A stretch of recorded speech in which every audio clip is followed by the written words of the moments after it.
آگامی 25 سال بعد اگر اسلام قبول کروں گا تو اللہ تعالیٰ کیا مجھے اس چیز کے لیے معاف کریے. آپ بس اتنے کا ہے.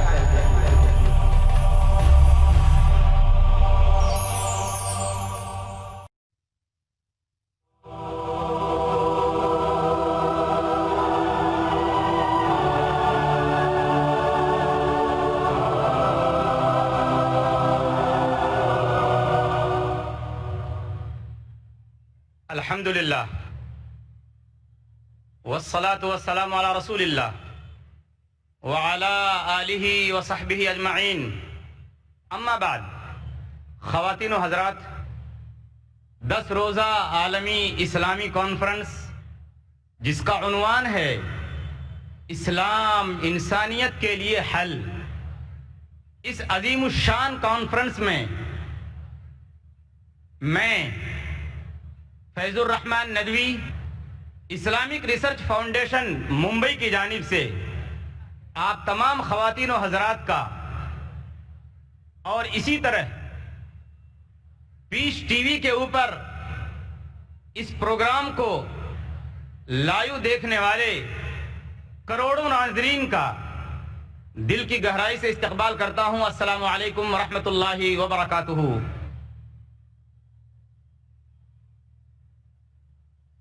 پروگرام کا آغاز قرآن پاک کی تلاوت سے ہوگا.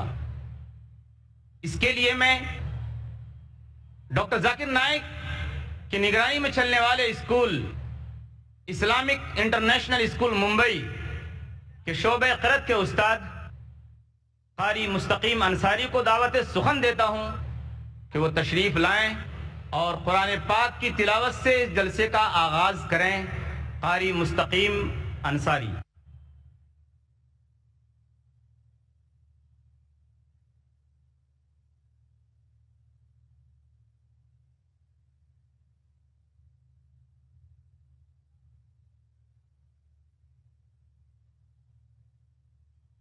السلام علیکم ورحمۃ اللہ وبرکاتہ.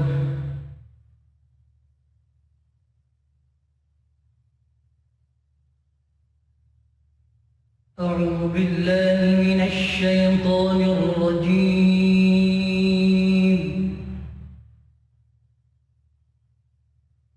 بسم اللہ الرحمن الرحیم.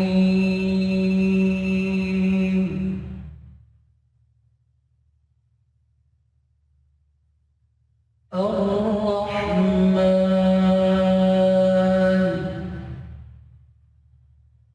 علم القرآن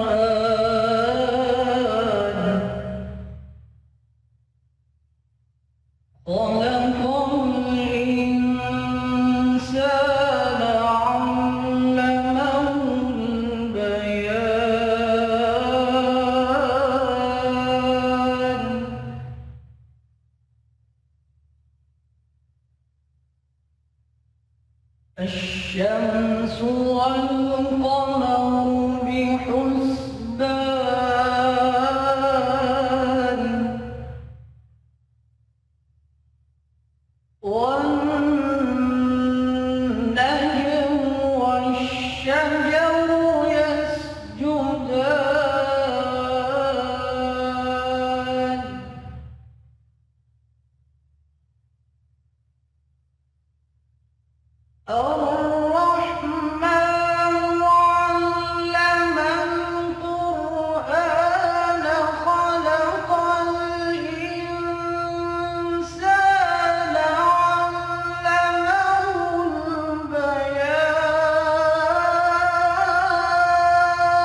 وأقيموا الوزن بالقسط ولا تخسروا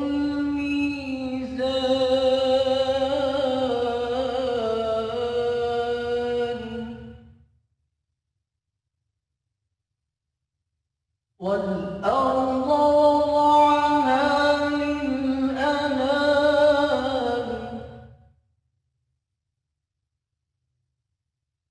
فيها فاكهة والنخل ذات الأكمام والحب ذو العصف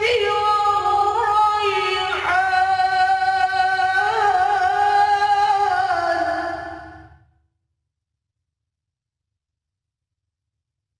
فبأي آلاء ربكما تكذبان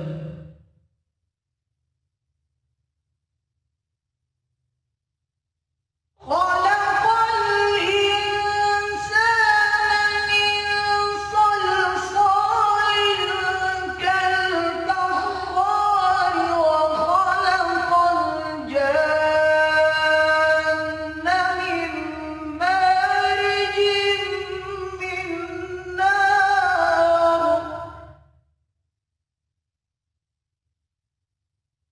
فبأي آلاء ربكما تكذبان رب المشرقين ورب المغربين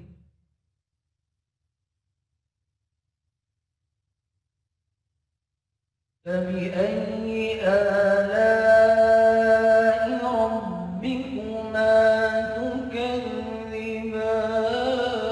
تكذبان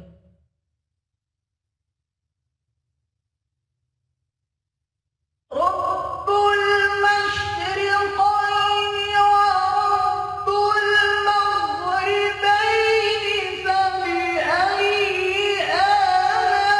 آلاء ربكما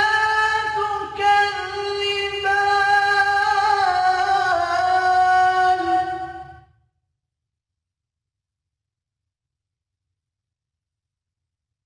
مرج البحرين يلتقيان بينهما برزخ لا يبغيان فبأي آلاء ربكما تكذبان يخرج منهما اللؤلؤ والمرجان فبأي آلاء ربكما تكذبان وله الجوار المنشآت في البحر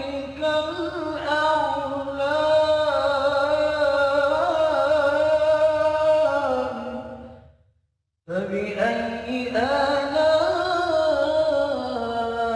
ربكما تكذبان صدق الله العظيم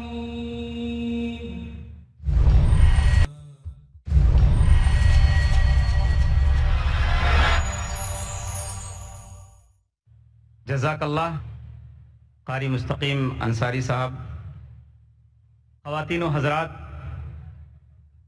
ہمارے اور آپ کے لیے انتہائی خوشی کا مقام ہے کہ ہمارے درمیان امام حرم، امام خانہ کعبہ شیخ سعود الشریم حفظہ اللہ تشریف رکھتے ہیں۔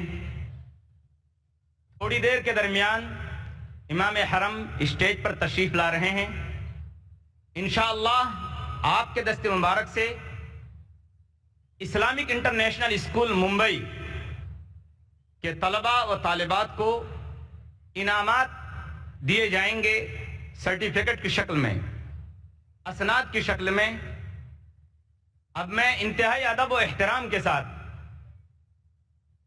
امام حرم کعبہ سے درخواست کروں گا، والآن التمس من فضیلت الشیخ سعود الشریم امام الحرم المکی حفظہ اللہ ان يتقدم لنا لتوزيع الشهادات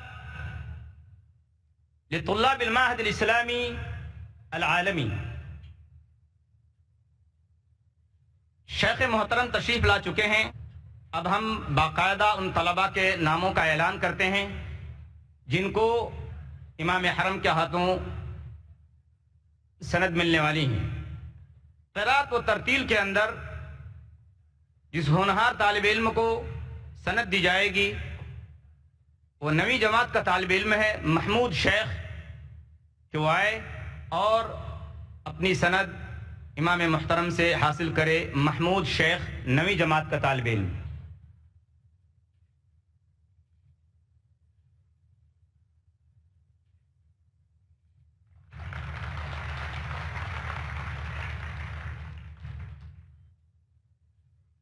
قرات و حدر میں 6ٹھی جماعت کے طالب علم عبد الحفیظ ملا۔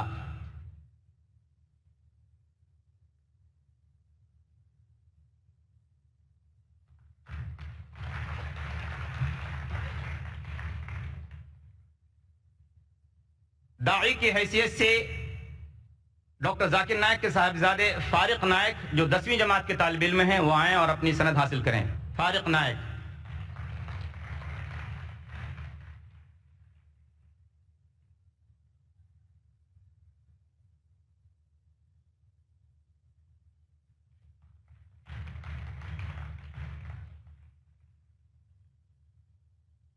اکیڈمک سند 10ویں جماعت کی طالبہ سمیرہ شیخ کو دی جائے گی۔ ان کے والد سے گزارش ہے کہ وہ آئیں اور امام محترم کے ہاتھ سے اپنی بیٹی کی سند لے جائیں۔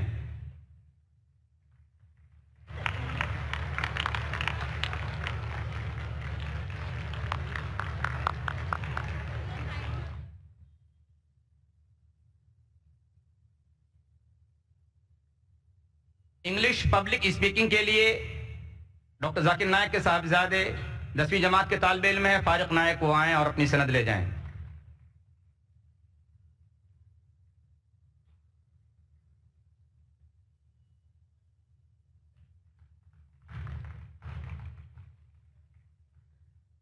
عربک پبلک اسپیکنگ کے لیے 8ویں جماعت کے طالب علم عمیر قادری، وہ آئے اور اپنی سند لے کے جائے۔ عمیر ضمیر قادری۔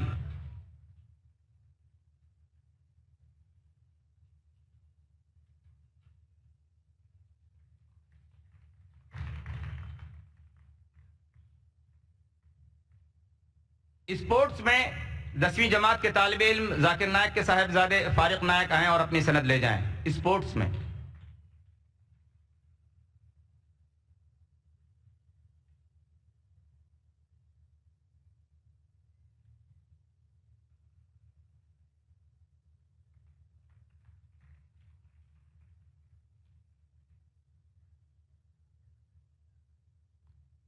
حفظ قرآن کے سلسلے میں جس بچی نے، کئی بچوں نے اور بچیوں نے قرآن پاک حفظ کیا ہے، اس بچی کو خصوصی اہمیت حاصل ہے، وہ ہے سمیرہ شیخ، 10ویں جماعت کی طالبہ ہیں۔ ان کے ابا آئیں اور حفظ قرآن کی سند امام حرم کے ہاتھوں سے لے جائیں۔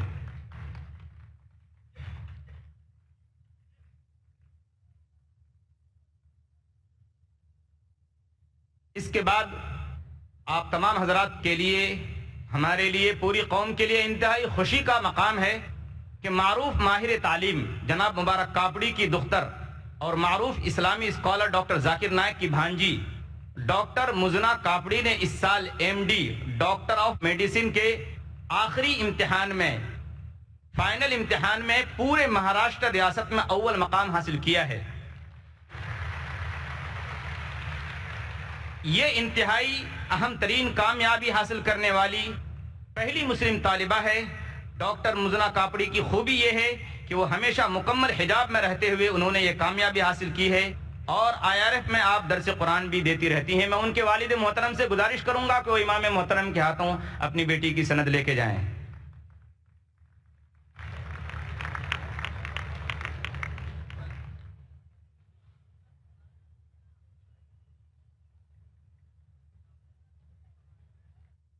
वल्आन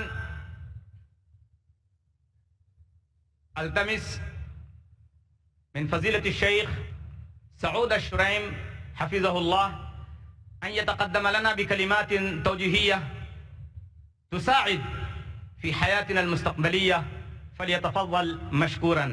इमाम मोहतरम आपके सामने अभी खिताब फरमाएंगे, इंशाअल्लाह खिताब का तर्जुमा भी होगा। आप हजरात संजीदगी का मुज़ाहरा फरमाएं। नाम तफ़ज़्ज़ल। बिस्मिल्लाहिर्रहमानिर्रहीम। अल्हम्दुलिल्लाहि रब्बिल आलमीन व सल्लल्लाहु वसल्लम अला नबीना मुहम्मद व अला आलिहि व अस्हाबिहि व मन तबिअहुम बि इहसान इला यौमिद्दीन। अम्मा बअद, फस्सलामु अलैकुम व रहमतुल्लाहि व बरकातुहु। ثم أسأل الله سبحانه وتعالى بأسمائه الحسنى وصفاته العلى أن يوفقنا وإياكم لكل خير،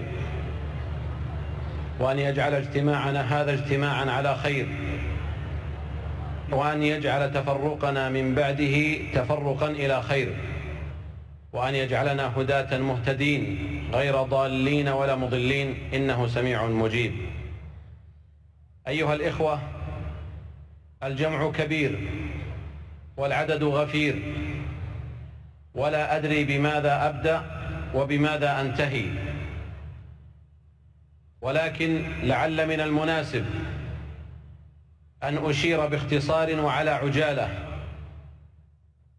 إلى كلمات تنفعنا جميعا ونفهمها جميعا وتناسبنا جميعا وتجب علينا جميعا. إن مما أحب أن أشير إليه في هذا اللقاء الطيب المبارك ما يجب على كل مسلم ومسلمة أن يتعلمه وأن يعرفه، فإن من الواجب علينا جميعا أن نتعلم ثلاثة أمور، أو أن نعرف ثلاثة أمور. أما الأمر الأول فهو معرفة العبد ربه، والأمر الثاني معرفة العبد دينه، والأمر الثالث معرفة العبد نبيه صلى الله عليه وسلم.